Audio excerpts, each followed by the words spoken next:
Hello students, this is Dr. Sujata Murdum, Assistant Professor in Zoology, KTHM College, Nashik.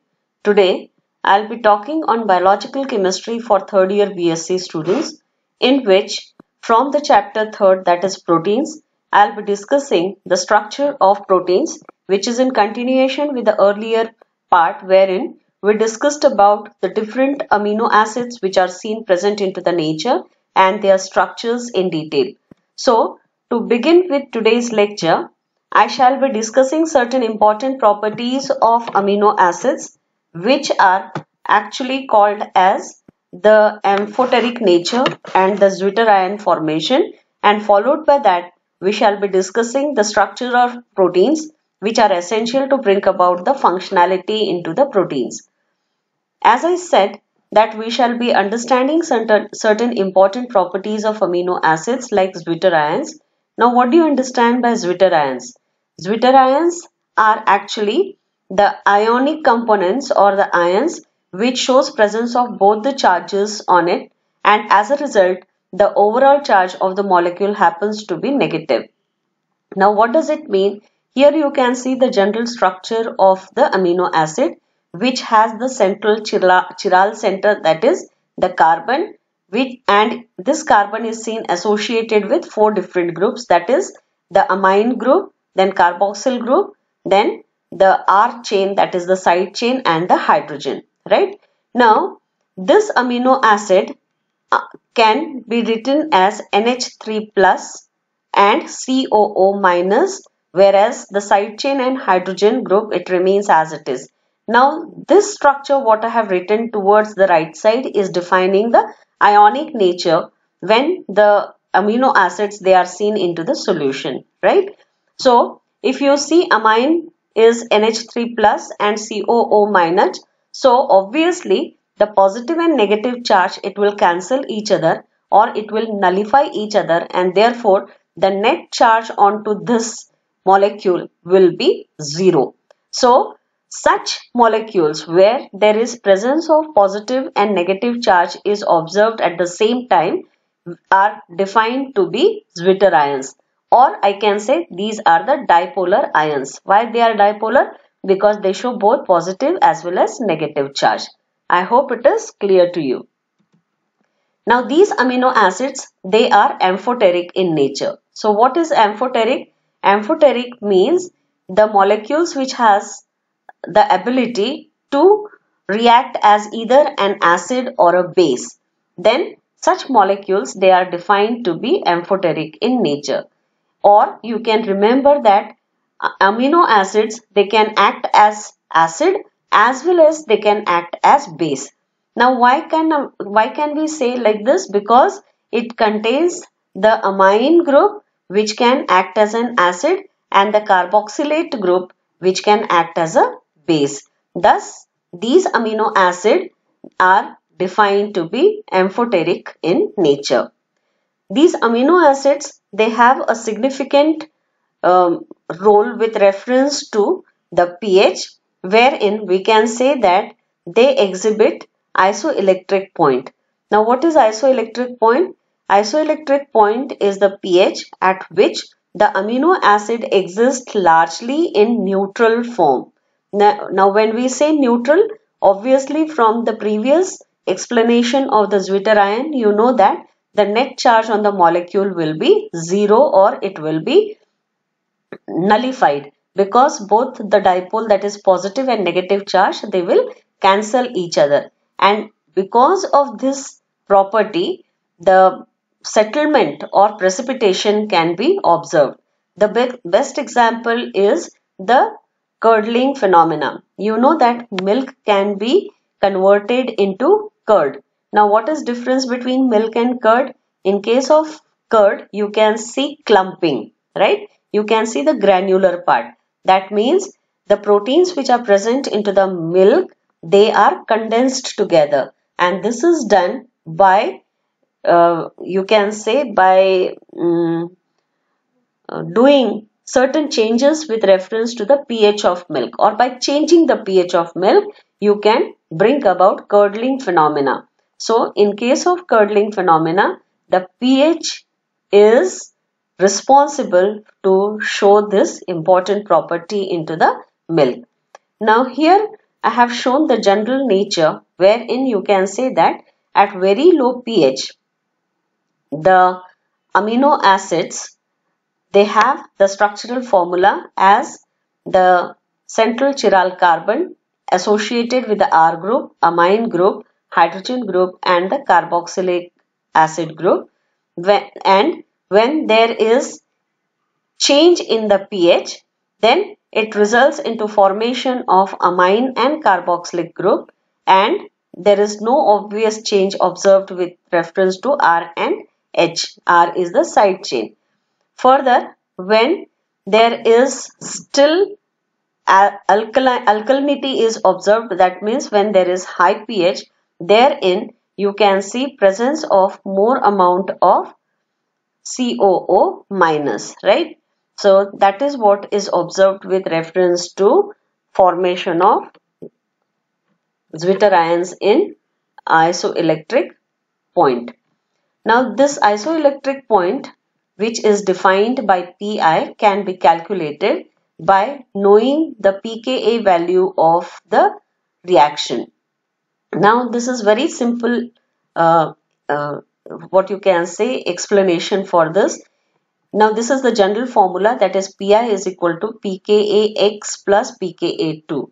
So this is pKa1 for the low pH, wherein the zwitterion is getting converted back into its normal condition at low temperature, wherein you can say pKax if I consider as 2.3. So 2.3 plus 9.7 whole divided by 2 will give you the Pi value. Same is with reference to the second reaction and the third reaction as such.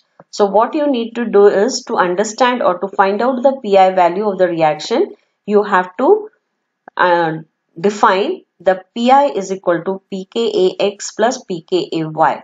X is defining the first reaction, Y is defining the second reaction. Now here what I have intended to show you is, in case if I say pKax is 2.3, then pKay for the first reaction will be 9.2. In the same way, for the reaction 2, pKax is 1.9, and if I say pKay, then it could be 9.6, right? If I want to find out the Pi for the intermediate reaction, then I have to take pKa1 as 1.9 and pKa2 as 3.6. Likewise, it goes for the third reaction also. Now here is the results. You can see that for the first reaction, Pi is equal to pKa1 plus pKa2 upon 2. So what is pKa1? It is 2.3 plus 9.7. So Pi you will get it as 6. In the same way, pKa1 happens to be 1.9, and instead of pKay here, I have taken pKa3. So I should add up with 9.6. And whole divided by 2, I get the Pi as 7.2. What I want you to do is you have to work out these reactions, right? And check whether it is coming same or not. Then in the third reaction, pKa2 plus pKa3 is considered, wherein you have to add up 9 and 10.5 whole divided by 2, which will give you 9.7, right? Now let us talk about formation of peptide bonds. Now what are these peptide bonds? You have to remember that peptide bonds are seen in proteins. Like in case of biomolecule carbohydrate, we said that the monomeric units, they are seen linked together by means of glycosidic linkages. Likewise, in case of proteins which are made up of large number of amino acids, so these amino acids, they are linked by means of peptide bond. Now this peptide bond is denoted by CONH. So this is the peptide bond. How it is formed? For this, consider the reaction wherein we are considering two different amino acids. with the side chain as R1 and R2. Look at the structures. This is the central chiral center with an amine group, carboxylic group, and it shows presence of hydrogen. What is different in these two different amino acid is the side chain. That is the reason it has been written as R1 and R2. So basically the reaction is condensation reaction where there is elimination of water is seen, and in doing so always it is noted that whenever there is formation of a peptide bond, the carboxyl end of first amino acid will interact with the amine group of second amino acid, right? That is why you have to be very careful when you are writing about the structure of amino acids in defining the peptide bond. The first amino acid should be, its carboxyl end should be facing to the amine end of the second amino acid, and so on. So this condensation reaction leads to removal of water, that is H, and from here there is removal of 2H, and from this carboxyl group there is elimination of one oxygen. That is why there is formation of H2O, and what is left out is C double bond O, and here it is only one H which is seen in association with nitrogen. Therefore, this entire group, that is C double bond O and NH, is defining the link between the two amino acid R1 and with the side chain R1 and R2, and therefore this output what we get is called as a peptide, right? Now, so how to define this peptide bond? We can say that amino acids, they are covalently linked and they are linked by means of peptide bonds. The other name to describe these peptide bonds are the amide bonds. The special features of these peptide bonds are, these are usually inert, they are always seen planar. Then because there is presence of double bond, the restricted rotation is seen with reference to this peptide bond. That means it doesn't allow the free rotation, and rotation of groups, that is R and R dash attached to the amine bond, is relatively free. That means this bond is not going to show any free movement as such. That is the peptide bond. But R1 and R2, they can show about free rotation around themselves, right? Which will lead to the formation of L-type or D-type, or you can say cis or trans form of amino acids. All the amino acids which are present in a peptide or a protein, they are called as residues. Okay. So when in a chain of amino acid, instead of calling amino acid, you can call them as residue, or they are commonly called as a residue. There are two different terms to understand. Proteins which contains less than 50 amino acids, they are called as peptides. And when the number of amino acids exceeds more than 50, then we call them as a protein. So, peptides are made up of amino acid residues which are nearly 50 in number, and they do not possess a well-defined three-dimensional structure because they are most of the time seen with linear form of arrangement.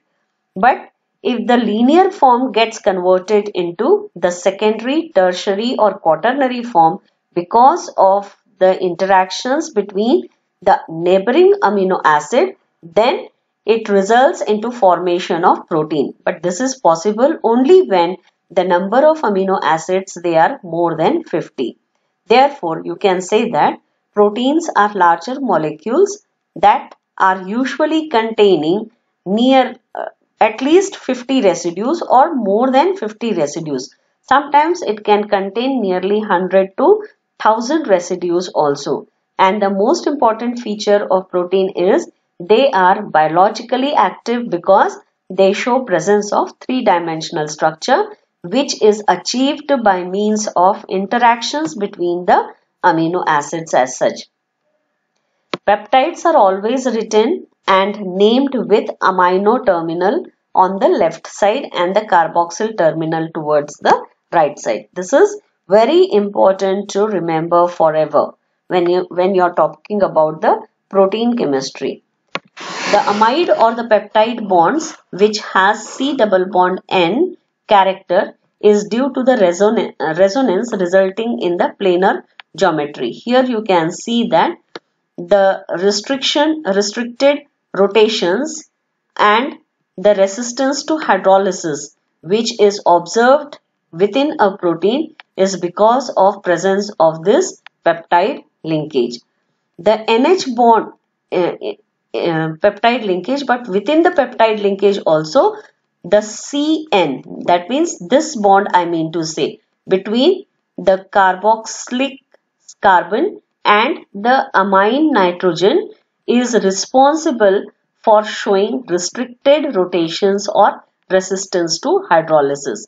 In the same manner, if we have to define the important feature of NH, the bond between the nitrogen and hydrogen of the amide linkage, we can say that it forms a hydrogen bond with C double bond O also, and here NH, that means both the CO and NH within this CONH will show presence of an hydrogen bond. Then the disulfide bonds, the thiol group of cysteine which has SH. If you recall yesterday's lecture wherein we discussed about the structures of amino acid. So cysteine is the only molecule where you can see presence of SH group. So this SH is responsible to undergo the oxidation, and as a result of which there is formation of disulfide linkages, that is SS linkages. Okay. Then types of peptides. Peptides, they can be classified on the basis of the number of amino acids they show. Say for example, if in this I am talking about involvement of 2 amino acids. The example is of the simple amino acid, that is the glycine. You know, this is the chiral center showing presence of 1 hydrogen, that is H, then amine group, and the R group in case of glycine is the simplest amino acid showing presence of hydrogen, and here there is presence of carboxylic acid group. So as we have seen how there is formation of the peptide linkage between the carboxylic end of first amino acid and the amino group of the second carboxylic acid. So as in the example, both amino acid happens to be glycine, the peptide bond what we are getting is been defined as C double O NH, and both the glycine molecules, they get linked with the help of this peptide linkage. So as there are presence of 2 amino acid, you can say it gives rise to formation of a dipeptide. Similarly, if 3 amino acids they are linked together, it will give rise to tripeptide. In case of tetrapeptide, 4 amino acids should be linked. In pentapeptide, there should be 5 amino acid. In hexapeptide, it contains 6 amino acid. So di means 2, tri means 3, tetra is 4, penta is 5, hexa is 6. Obviously, in terms of peptide bonds, if I want to describe these dipeptides, I can say dipeptide shows one single peptide bond. Tripeptide will show 2 peptide bonds because 3 amino acids they are linked together. In the same manner, tetrapeptide which contains 4 amino acid, they will show presence of 3 peptide linkages and so on. So in general you can say that in any peptide, if you need to understand the number of peptide bonds present, you have to do n minus 1, wherein n is defining the number of amino acids. So number of amino acid minus 1 will give the number of peptide bonds which are present into the proteins or into the peptides, right? Is it clear now? Let us move ahead to understand the different structures of proteins. Now these protein molecules, they show 4 different levels of arrangement or sequential foldings and refoldings. These foldings and refoldings are very essential because to show any biological activity, the biomolecules, they should have the three-dimensional nature or the structure, which is achieved by means of interaction between the monomeric unit like the amino acid in terms here when we talk about primary structures. Now let us understand them one by one. Primary structure of proteins are the simplest form of protein where the order or the sequence of amino acid is seen in the linear form. Here you can see all the amino acids, they are linked together one after another, and this linking is by means of peptide linkages. So linear arrangement of amino acid with an carboxylic end and an amine end gives the primary structure of protein, which contains linking of large number of molecules, that is amino acids, right? These primary structure of proteins, because they are linearly arranged, they are biologically inactive. Now to attain activity, what is important? This primary structure of protein, it should get transformed either into the secondary, tertiary or into the quaternary form of protein. This can be achieved when there will be interaction seen between the amino acid which are at certain distance among themselves, and that has given rise to the second structure of protein, which is called as secondary structure of protein. This secondary structure of protein is because of involvement of hydrogen bond, and here we can say that the secondary structure of proteins can be classified into two different forms, that is the alpha helix and the beta sheet. So let us talk about alpha helix. In case of alpha helix, you can say that 3.6 amino acids per coil is understood. Now here you can see this is the helical nature, helical coiling of the amino acid. In the earlier slide, that is here you can see this is the primary arrangement of protein. Now this primary arrangement, if it undergoes folding and refolding, what it will give? It will give rise to the secondary structure of protein, which is called as the alpha helix. So when there is folding and refolding, it results into bringing about coiling of the chain of amino acid, which is called as alpha helix. So when we are talking about coiling, it will show surely presence of turns within itself. So in a single turn, now what does I mean to say with reference to single turn? Here you can say with the arrow, this is defining the single turn. So in this single turn, how many amino acids are present? It should contain 3.6 amino acid. So if I say here how many turns are present here, this is 1, 2, 3 and 4. So 4 into 3.6, if you multiply, you will get the number of amino acids which are present into the alpha helix of this particular example. Okay. Moreover, this happens to be the carboxyl end, and this is showing the amine end of the protein. Here you can see the skeletal picture of the same helix, wherein these are the coilings of hydrogen, coilings of the linear form of protein, which is because of presence of large number of hydrogen bonds. So only hydrogen bonds are responsible to bring about formation of alpha helix. Further, the diameter of this turn is 5.4 Armstrong unit. Okay. Then let us talk about beta sheet. When two or more extended polypeptide chains, they are linked together, then it gives rise to formation of beta sheet. But when you say two or more extended polypeptide chain, obviously this happens to be the first polypeptide chain. This is the second polypeptide chain.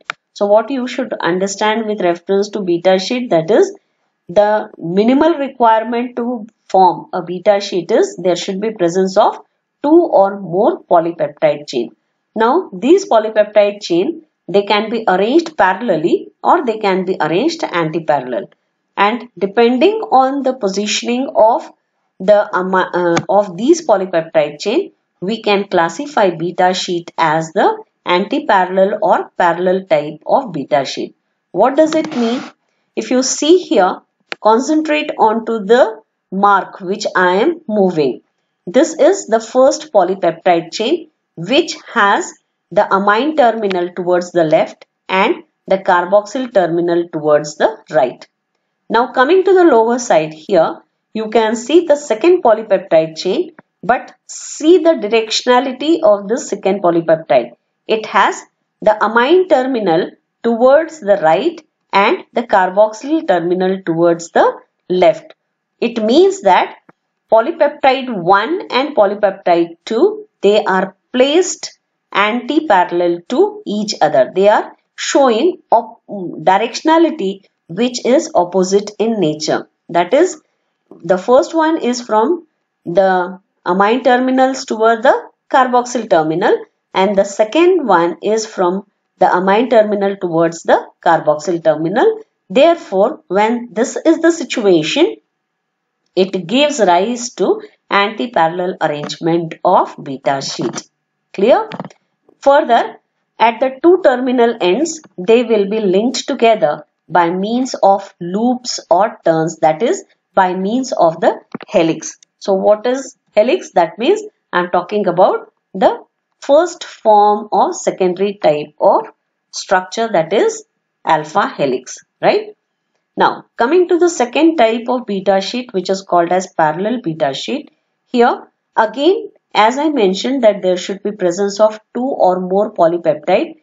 To keep the concept clear, I have taken only 2 polypeptide, but it can show 3, it can show 4 and so on.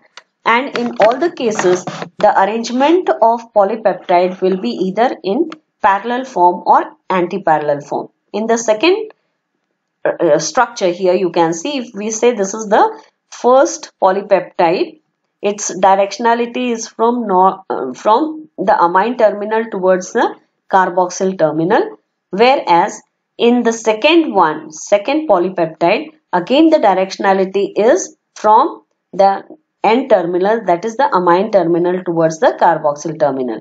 What does it mean? Here you can see NH. Here also it is NH. What is NH? NH is an amine terminal. C double bond COO is the carboxyl group. So that is seen on the right side in both the cases of the polypeptide. So what sort of arrangement is this? This is parallel to one another. So in case of this parallel arrangement, there is a crossover observed, whereas in case of anti-parallel, there is looping observed, which keeps the two polypeptide in intact condition, and this structure is responsible to bring about certain biological activity. Now, these are few examples wherein you can see the application of what you have understood. Now, different colors are defining the different structures. Now, what are these? These are the helix. So, alpha helix. How many alpha helix are present in case of Bacteriosporidin? Here it is 1, 2, 3, 4, 5, 6 and 7. Is that clear? And these alpha helix, they are linked by means of loops. Correct? In case of myoglobulin, there is presence of 1, 2, 3, 4 alpha helix. Okay? Likewise, here these are the these are the anti-parallel sheets you can see. See the directionality of the arrow. If you consider the green one, it is moving ahead towards the right side, and the blue one is anti-parallel, and that holds true for all. So here you can see anti-parallel sheet of polypeptide which is seen into the lectin. In the same way, in case of parallel sheet, there are arrangement which are in the same direction. and best example is carbonic anhydrase, which is an enzyme, right? Now let us talk about the tertiary structure. In case of tertiary structure, the three-dimensional structure is seen resulted, which is because of regular folding of polypeptide chain using hydrogen bond, van der Waals forces, disulfide linkages, or electrostatic attraction or electrostatic forces. This three-dimensional structure of protein is usually detected by X-ray crystallographic methods. There are two different types of tertiary form of proteins, that is fibrous and globular protein. So we shall see in detail what are fibrous and globular protein. Fibrous proteins, these are long, thin, thread-like fibers which are seen present into the hair, wool, skin, nails, etc. Here there is less folding observed, and the protein which is present into hair, wool, skin and nail is the keratin. So this keratin is the best example of alpha helix strand, which is seen wound into a superhelix, and the superhelix makes one complete turn for each 35 turns of alpha helix. That means, what does it mean? Let us go back to our first slide. Here, this is the single turn. Likewise, 35 turns when we see, it will result into formation of the fibrous form of protein, which is called as the superhelix. Now, the globular protein.